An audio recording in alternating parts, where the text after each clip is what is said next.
My name is Stella Morgan, and I've always believed that some collisions in life are inevitable.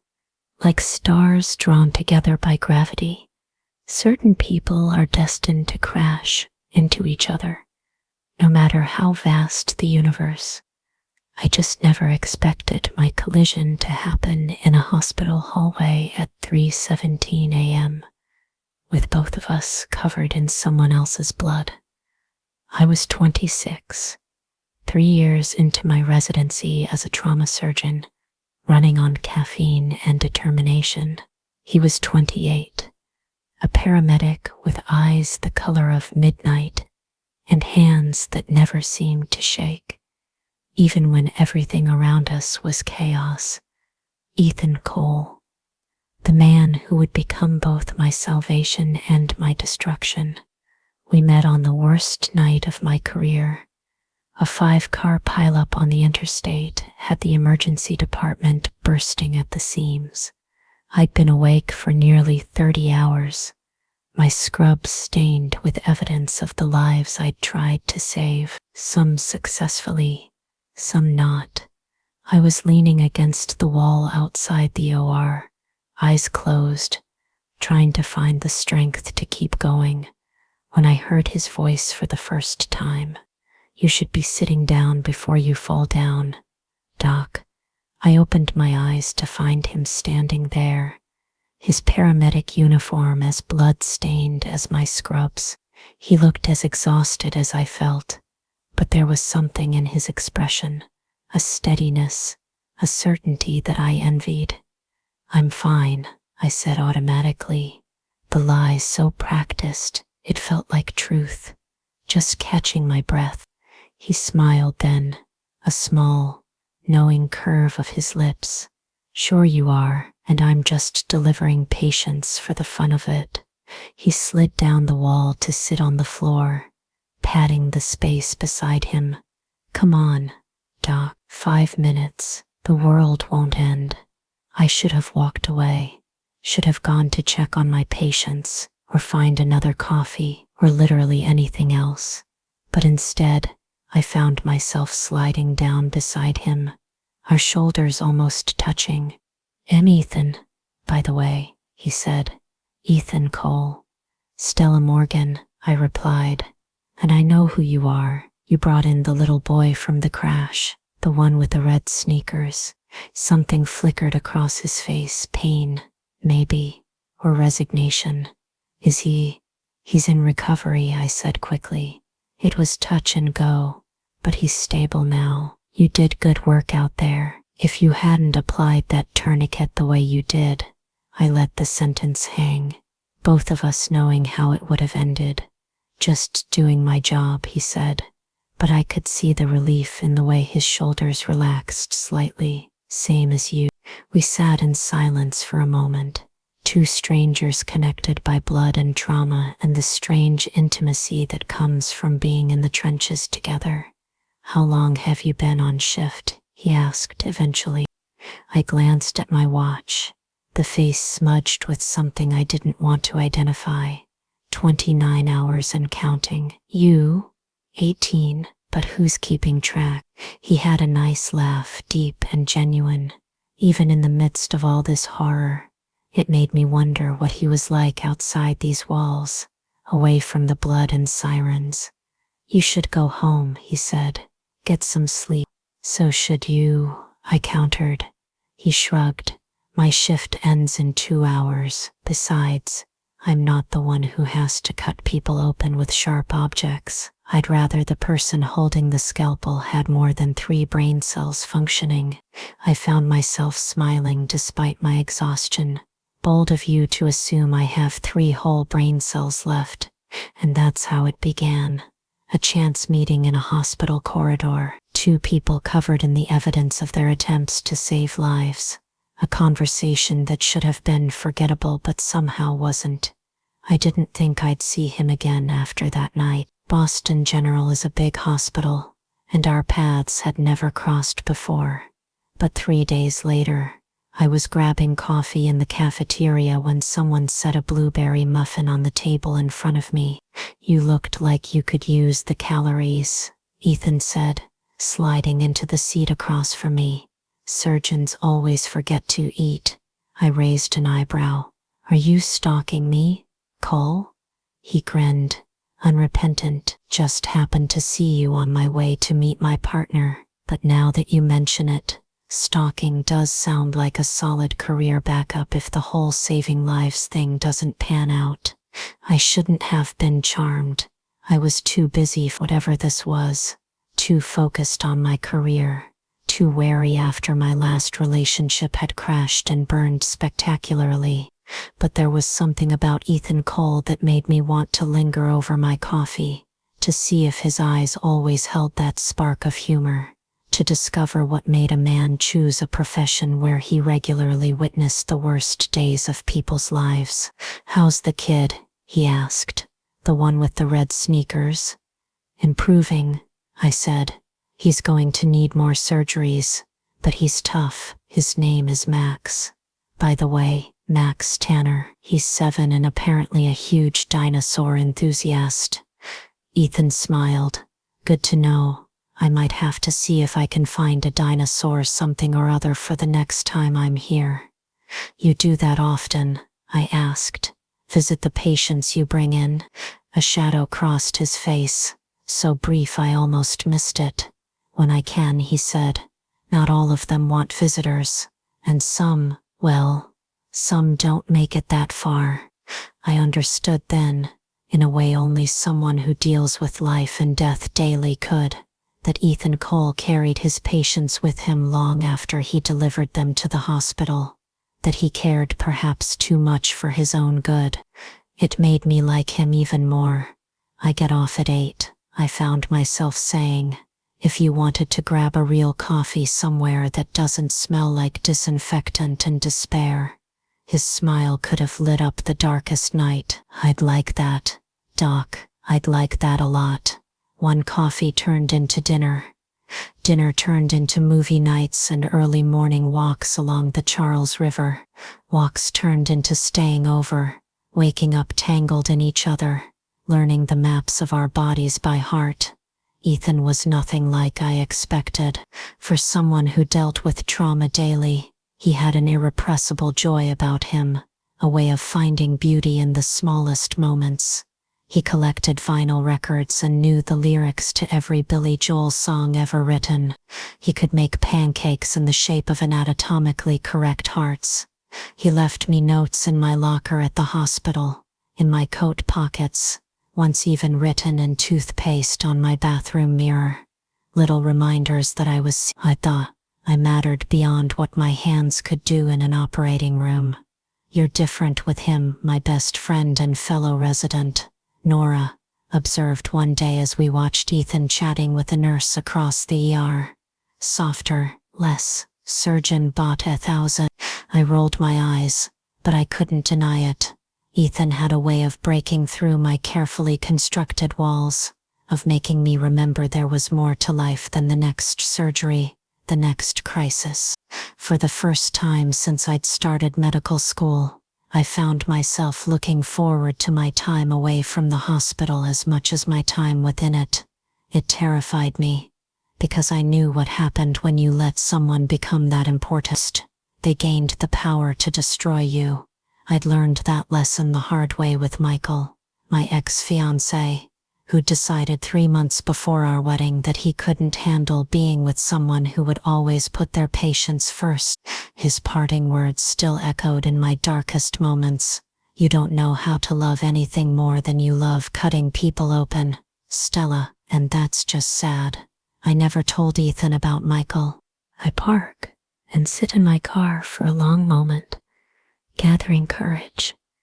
Through the windshield, I watch guests in elegant attire, making their way toward the ceremony site. I don't recognize most of them. Noah's new life, Noah's real life. Finally, I force myself to get out of the car, smooth down my dress, check my lipstick in the side mirror. "You can do this," I whisper to myself. One day, just get through this one day. I'm halfway to the seating area when I hear my name. Olivia? I turn, and there he is. Noah, 8 years older, but somehow exactly the same. Those blue eyes, that unruly dark hair, the slight crook in his nose from when he broke it, playing intramural soccer our sophomore year.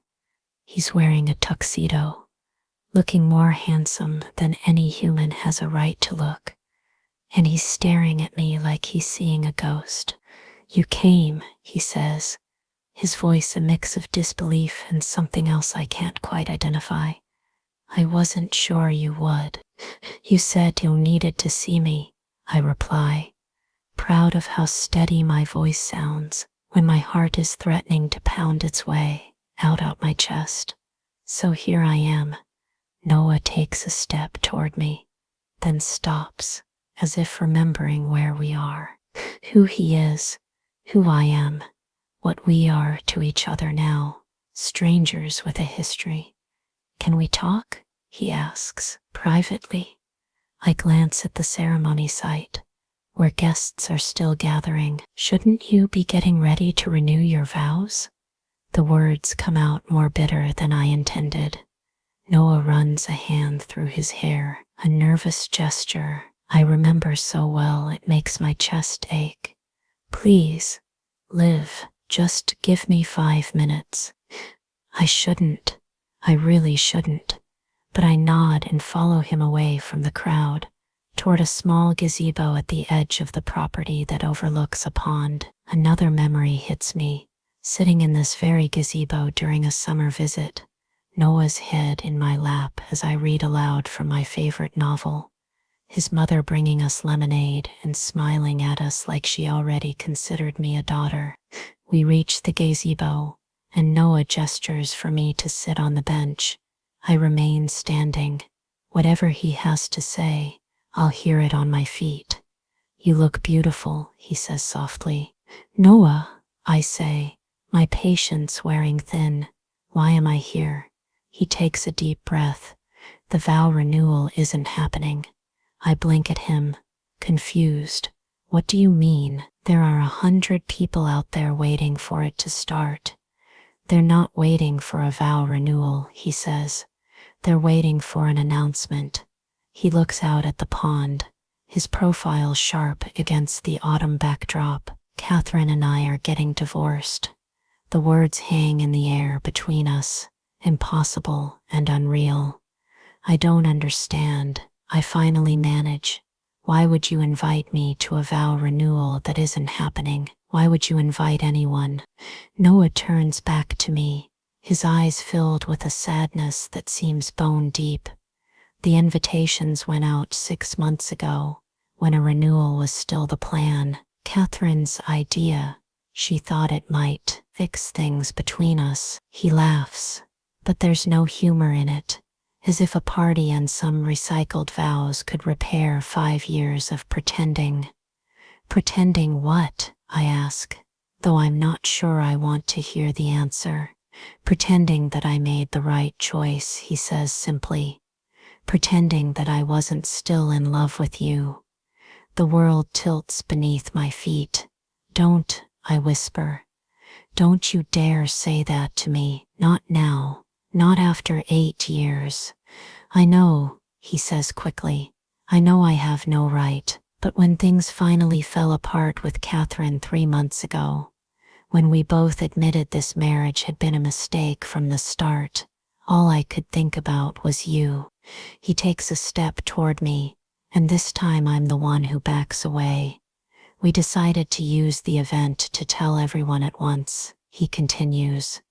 Rip the Band-Aid off, but I couldn't bear the thought of you finding out from social media or mutual friends. I needed to tell you myself. So you scribbled a cryptic note on my invitation instead of, I don't know, calling me like a normal person. My voice rises with each word. Do you have any idea what it did to me? Seeing that invitation, thinking you wanted me to watch you recommit to her. I'm sorry, Noah says, and he does look sorry. I didn't know how to reach out after all this time. I was a coward. I am a coward. Yes, I agree, anger and confusion swirling inside me. You are. We stand in tense silence for a moment, the sounds of the gathering crowd a distant murmur. What happened? I finally ask, with Catherine. Noah sighs. What I told you that night was true. Our families wanted us together. The business merger made sense. On paper, we were perfect. He sits on the bench, suddenly looking exhausted. But you can't build a life on what makes sense on paper. Catherine knew I didn't love her the way she deserved. She tried to make it work anyway. We both did. He looks up at me.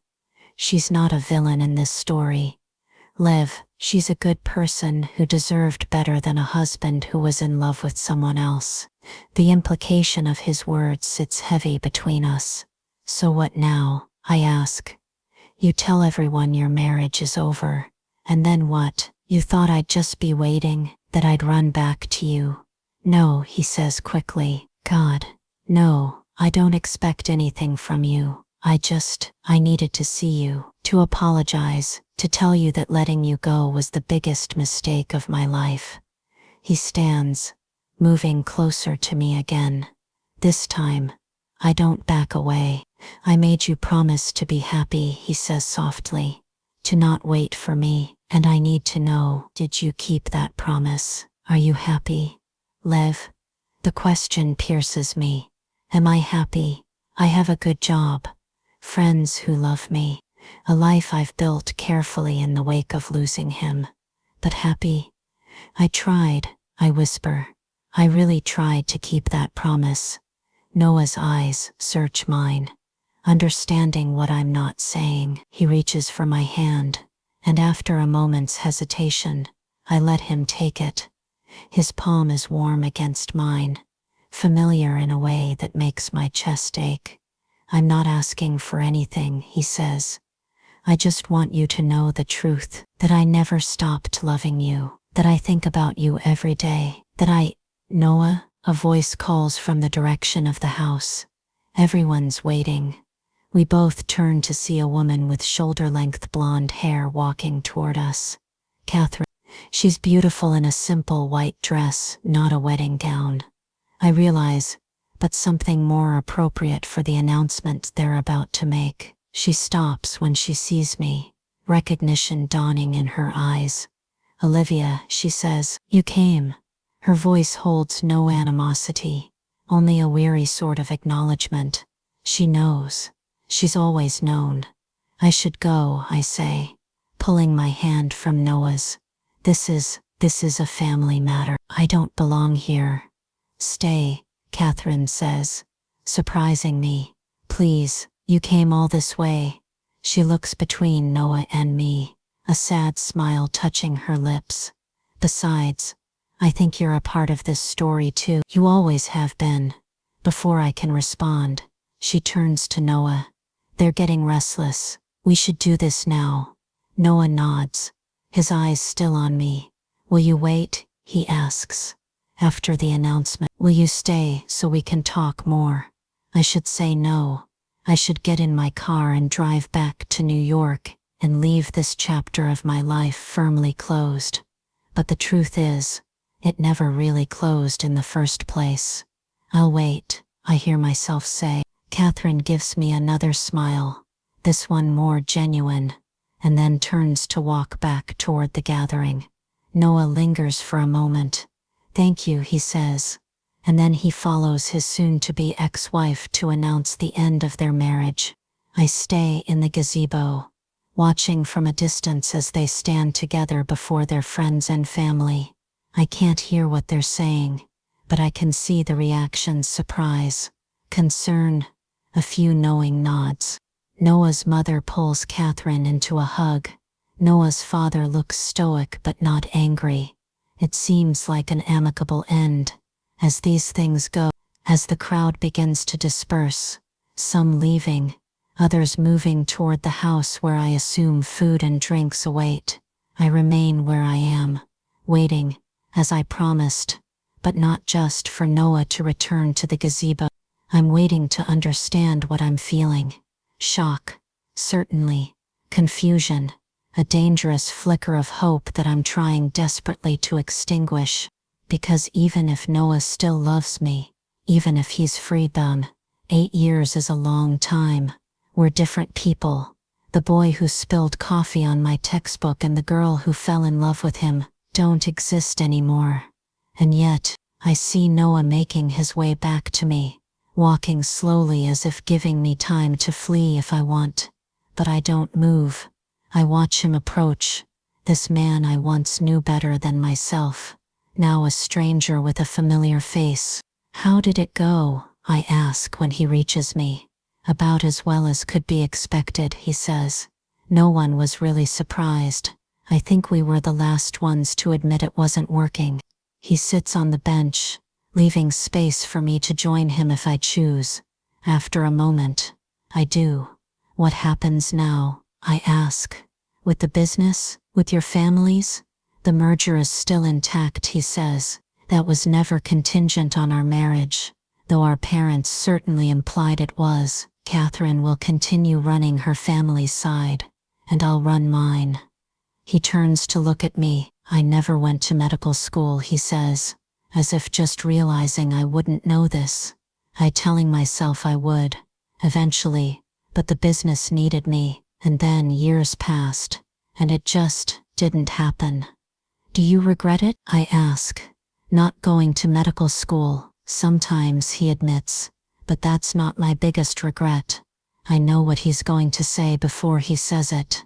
Liv, he begins, his voice soft. I know I have no right to ask this. I know it's been 8 years, and you've built a life without me, but I have to know, is there any part of you that still thinks about us, about what might have been? The question hangs between us, heavy with possibility. I could lie to protect myself from the risk of being hurt again, but I'm tired of pretending. Every day, I whisper, I think about us every day. Noah's sharp intake of breath is the only sound for a moment, but that doesn't mean we can just pick up where we left off. I continue. Too much has happened. We're different people now. I know, he says. I'm not asking for that. I'm just asking for a chance to get to know who you are now, to let you know who I am. He turns fully toward me on the bench, his eyes earnest. I'm asking if you might be willing to have coffee with me sometime. Just coffee, no expectations. Just coffee, like how we began, all those years ago. I live in New York, I point out. You live here, actually, he says, a small smile playing at his lips.